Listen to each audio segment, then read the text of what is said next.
రవ దోశ ఎలా వేసుకోవాలో ఇందాక దోశ ప్రిపరేషన్ నేను పెట్టాను. ఎవరైనా చూడని వాళ్ళు ఉంటే చూసేసేయండి. కానీ ముక్కలు ముక్కలుగా అయిన టేస్ట్ అయితే సూపర్గా ఉంది.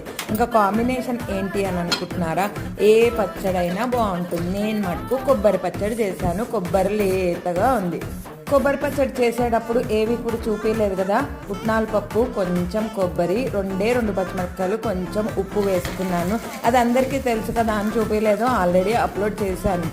దోశ ఒక్కటే రవ దోశ ఏంటంటే కొంచెం 1 అవర్ 2 అవర్స్ కాకుండా ఒక 4-5 అవర్స్ మనం అలా నానబెట్టేసి రెస్ట్ ఇస్తే చాలా బాగుంటుందని అనిపించింది. కానీ క్రిస్పీగా టేస్టీగా అయితే చాలా బాగుంది. రవ దోశ మటుకు కొంచెం ముక్కలైంది. మనం ముక్కలు చేసుకునే కదా తింటాము.